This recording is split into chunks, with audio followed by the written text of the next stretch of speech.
Legend Anthology Acceleration event has started in Master Duel as of February 12th, and we're going to take a look at two good decks that you can play to easily breeze through all of the gems needed for this event, and they're actually budget-friendly decks as well. So to start off, we're going to take a look at what I call a Salamangreat Toolbox deck, because this deck is nerfed to a certain extent with only one Gazelle, one Spinny, one Circle, one Lady Debug, etc. But the deck is still very, very viable. We've filled out the deck with a couple of hand traps like Effect Veiler, Forbidden Chalice, and just like the one Imperm that's limited to one for every deck. But because Salamangreat can have access to its Mirage Stalio still, you can easily improve the consistency with this deck by just kind of using a level 3 kind of toolbox kit. So the deck list is 2 Effect Veiler. You probably should play 3 if you have 3. I only have 2. I'm not going to craft a third one. 1 Salamangreat Mole. This is just, if you have it in hand, it's an easy extender. I crafted 3 Terratop for 90 super rare points total, because the match I'm going to show you, I don't start with any Salamangreat cards, but I have a Terratop, and this allows me to go full combo basically into my Salamangreat engine, because this card searches for the Speedroid card here, and then these two can exease into the Mirage Stalio, and then Mirage Stalio gets you into full Salamangreat combo by bringing out the Gazelle. We also play 2 Sea Archiver. You could play 3 of this. I just wanted to only play 2. 3 Flame Buffalo still, so really good engine there to draw cards. 3 Crusadia Reclusia. This is just a free special summon, a free extender from the hand, and it's a fire monster, which means you can use this under the Mirage Stalio Fire Lock. 3 Foxy still legal for the event. 1 Gazelle, 1 Spinny, and 1 Lady Debug, all limited to 1. Still only 1 Falco, don't really see the need to play 2.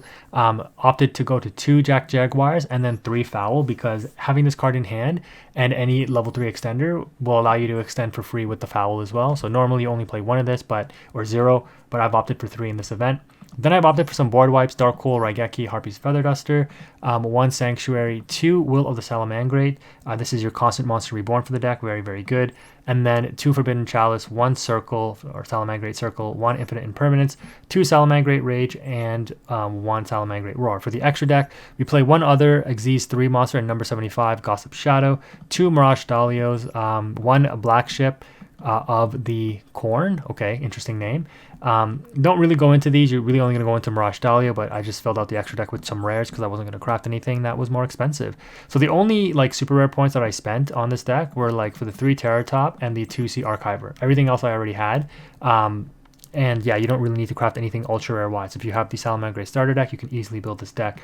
We're still opting for 3 Baylings, still have 1 Linkaribo, the Salamangreat Sunlight Wolf limited to 2, the Decode Talker, just, I think you get that for free at the start of the game, 1 Transcode, which, most people have already, and then 2 Heat Leo, and then, of course, 1 Access Code. It is an ultra rare, but everybody should have this card anyways. So the way that, like I said, this deck works is the Terratop or any other level 3 extensions get you into the Mirage Stalio, which gets you into your limited to 1 copies of the important cards that you need. So it's like the limitations don't really even matter all that much. And what's really nice about this event, before I go into the match here, is that you can see here like all of the power cards that like would normally stop Salamangreat are all banned, right? You can't use Nibiru's, you can't use Ash, Maxis, Callbys, like whiteboards with evenly matched, etc., which actually really helps this deck, because going first you can set up a very strong like Omni Negate turn with the Roar, and then you can usually just combo through whatever your opponent does and win the game that way. So let's go ahead and take a look at a match, and then we'll jump into the second deck list. Alright, so in this matchup here, we are going first, and we have no Salamangreat starter, but we have a decent opening hand for going first because we have a number of interruptions. We're going to start off with the Terratop, which grabs the Speedroid card. Now, because we have 2 level 3s on board, we can go into the Mirage Dahlia, which grabs us Gazelle. Gazelle is going to dump Counter Trap since we are going first, we can't OTK, and then we're going to link off the Gazelle into Baylings, and then with the Crusadia Reclusia, we can special summon it to the zone the Baylings points to. Because this is a fire monster, we are locked under fire monster effects since we used the Mirage Stalio effect to special summon to the field, but we can still use the effect here to special summon. If I haven't used my normal summon yet. If I had a Salamangreat monster, I could still use it as my normal summon, but we're not necessarily going to need it here. So we're going to bring out Sunlight Wolf after we get the Sanctuary with the Baylings. Use the Sunlight Wolf and Sanctuary effects to summon Sunlight Wolf with a copy of itself, and then use the effect of Sunlight Wolf to grab back the Omni Negate. We set the Imperm, the Forbidden Chalice, and the Roar, and we're feeling pretty comfortable. We're looking pretty good here, right? So the opponent is going to start off by activating a Rhoda, and they're going to go ahead and reveal that they're on Heroes, which is one of the strongest decks for the event, but it is very expensive. They ended up grabbing a Solid Soldier, but they're going to end up normal summoning a Stratos, and we are going to easily negate that here. We still have our Omni Negate, and we have a Duster for the opponent's back row. They attempt to crash into the Sunlight Wolf, and I didn't bother using Chalice on my own Sunlight Wolf to boost the attack. I'm like, I'll just banish Balings. That seems to be the better option. The opponent just scoops it up right after that because they probably know we're going to OTK them next turn. But unfortunately, they didn't see that we had the Duster in hand because it would have been nice to just Duster away their back row. The second budget-friendly deck that I think you can definitely use in this event is another Cybers deck, and it is Marincess. While nothing is outright banned in this deck, you can still utilize a lot of the non-Marincess water engines like Silent Angler, Sea Nettle, and Abyss Shark in order to facilitate the link climbing that you need with Marincess. So this deck is nerfed technically because you only have one Dive, one Spring Girl, and one Blue Tang, as well as one Sea Angel, which maybe doesn't really matter too much. But all in all, this deck is still very strong. You still run triple Veiler if you have it. You can run 3 Mandarin, 3 Seahorse, 3 Silent Angler because you're supplementing the lack of Marincess engine with other water type engines. So this card is just a free special summon. 3 Pascalis still, 1 Basilima, 3 Silent Sea Nettle, and 3 Abyss Shark. So these cards can easily help you extend your Marincess link climbing combos, and like I mentioned, without things like Nibiru and Maxi and Ash Blossom and Droll and stuff in the format, these Cybers combo decks that link climb are going to run rampant in this event and do very well because you don't have to get checked by Nibiru, which is really, really great. Now, we've also opted for 2 copies of Marincess Sleepy Maiden. Again, this is just another extender if you have it in hand. You want to maximize the chances that you have at least one Marincess in hand and any of the water extenders like Silent Angler, Sea Nettle, or Abyss Shark. And we're going to take a look at one quick match after this as well. Similar to Salamangreat, we are running a couple of board wipes in Dark Hole, Raigeki, and Duster. Maybe you'd want more back row removal, but I think 1 Duster is good enough for now. 1 Monster Reborn as just another extender, and then of course, like I mentioned, the 1 Dive. I've also opted for 2 Ultimate Slayers because you can play 2 of the fossil, or 1 each of each fossil warrior. So this card, when you send it on a fusion monster, will allow you to banish it and then destroy a spell or trap card, and then this card will allow you to destroy a monster when you banish it from the graveyard. So if you're going up against hero decks or other kind of fusion decks, Ultimate Slayer can have great value there.